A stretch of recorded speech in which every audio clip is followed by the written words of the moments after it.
اللہ کی کتاب کو مضبوطی سے پکڑ لینا، اور پھر نبی علیہ السلام نے کتاب اللہ سے تمسک کرنے پر بڑا زور دیا، اور دوسری چیز متعلق فرمایا وَأَهْلُ بَيْتِي، اور میرے اہل بیت علیہم السلام، اذکرکم اللہ فی آل بیتی، اپنے اہل بیت متعلق میں تمہیں اللہ کی یاد دلاتا ہوں۔ پھر فرمایا اذکرکم اللہ فی آل بیتی، اپنے اہل بیت متعلق میں تمہیں اللہ سبحانہ و تعالیٰ کی یاد دلاتا ہوں، اور پھر فرمایا اذکرکم اللہ فی آل بیتی، اپنے اہل بیت متعلق میں تمہیں اللہ سبحانہ و تعالیٰ کی یاد دلاتا ہوں۔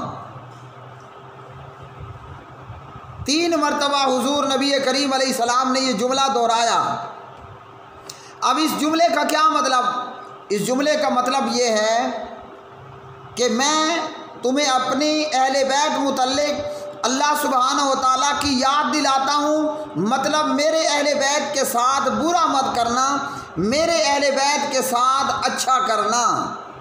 اور پیارے نبی علیہ الصلوۃ والسلام کا یہ خطبہ کہاں پر تھا؟ خم کے مقام پر تھا، وہ مقام جو مکہ اور مدینہ کے بیچ میں ہے۔ تو بس اب اسی پر دلیل لینے کی کوشش کی جاتی ہے جناب حضرت مولا علی علیہ السلام کی خلافت بلا فصل پر، جبکہ یہ درست نہیں ہے۔ اور اسی کو جناب عید غدیر منایا جاتا ہے 18 ذوالحجہ کے مہینے میں، اسی کو جناب عید غدیر منانے پر دلیل لی جاتی ہے۔ تو اس حدیث میں کہاں ہے کہ حضور نے فرمایا ہو میرے اس خطبے کے دن کو تم عید غدیر بنا لینا، عید بنا لینا؟ اب اس میں نبی علیہ السلام نے ایسا کچھ نہیں فرمایا۔ تو یہ فقط اہل بدعات کی بدعت میں، اہل تشیع کی بدعات میں سے محض ایک بدعت ہے۔ اور 18 ذوالحجہ کو جناب حضرت عثمان بن عفان داماد مصطفیٰ حضرت عثمان رضی اللہ تعالی عنہ کا یوم شہادت ہے۔ اب نامعلوم یہ عید غدیر اس خطبے کی خوشی میں منائی جا رہی ہے یا کہ حضرت عثمان رضی اللہ تعالی عنہ کے شہید ہونے کا جشن ہے۔ اب یہ خود ہی بہتر جانتے ہوں گے، ورنہ ہوتا یہی ہے، ہاتھی کے دانت کھانے کے اور دکھانے کے اور۔ بظاہراً نام عید غدیر کا کہ حضور نے خطبہ دیا خم کے مقام پر مکہ اور مدینہ کے بیچ کے ایک علاقے میں، لیکن در حقیقت معاملہ ہو کہ حضور نبی کریم صلی اللہ علیہ وسلم کے دوہرے داماد، یکے بعد دیگرے آپ کی 2 بیٹیوں کے خاوند جناب حضرت عثمان رضی اللہ تعالیٰ عنہ، وہ عثمان کے جس کے متعلق حضور نے فرمایا اے احد ٹھہر جا، تیرے اوپر ایک نبی ہے، ایک صدیق ہے اور 2 شہید ہیں۔ اور حضور میدان پہاڑ احد کے پہاڑ پر موجود، اور آپ کے ساتھ ابو بکر ہے صدیق اکبر، آپ کے ساتھ عمر ہے فاروق اعظم، آپ کے ساتھ عثمان ہے عثمان غنی ذو النورین رضی اللہ تعالی عنہم اجمعین۔ تو یہ ہے خم کے مقام پر حضور نبی کریم علیہ السلام کا خطبہ۔ نہ تو اس سے جناب علی کی خلافت بلا فصل ثابت ہوتی ہے، اور نہ اس دن کو عید منانا یہ حضور نبی کریم علیہ السلام کی تعلیمات میں سے ہے، ایسا ہرگز نہیں ہے۔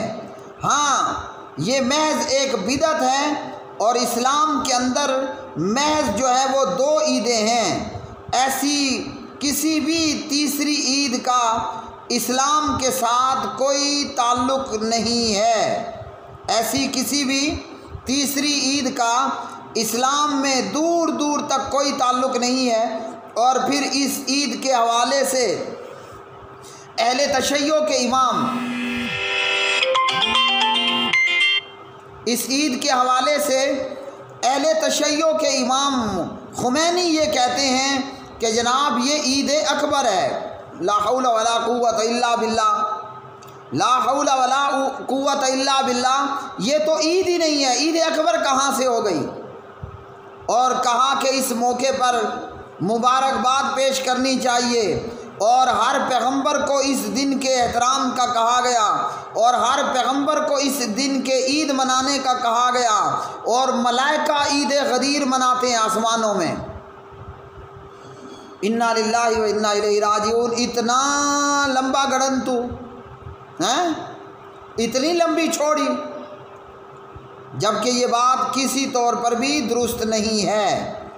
اور اسی طرح رہ گیا معاملہ حضرت علی رضی اللہ تعالیٰ عنہ کے مولا ہونے کے حوالے سے، تو سنن ابن ماجہ اور دیگر جگہوں میں یہ روایت، ابن ماجہ میں 121 نمبر، علامہ محمد ناصر الدین البانی فرماتے ہیں رحمہ اللہ روایت صحیح ہے، اور اس روایت کے اندر ہے من کنت مولاہ فعلی مولا، میں جس کا مولا علی اس کا مولا۔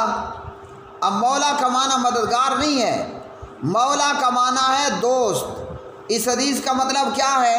جو مجھے دوست رکھتا ہے وہ جناب علی کو بھی اپنا دوست رکھے، جو مجھے دوست رکھتا ہے وہ حضرت علی رضی اللہ تعالی عنہ کو بھی اپنا دوست رکھے۔ اور یہ عید منانے والا، اس عید غدیر کی ابتدا کرنے والا وہ تھا ایک حکمران معز الدولہ، ورنہ اس سے پہلے اسلام میں عید غدیر نام کی کوئی عید نہیں ہے، یہ محض ایک ڈھونگ ہے، ایک ڈرامہ ہے، اور ایک بے حقیقت چیز ہے۔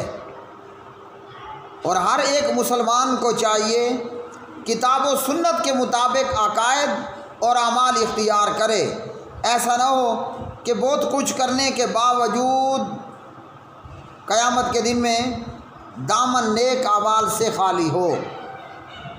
وآخر دعوانا ان الحمد للہ رب العالمین۔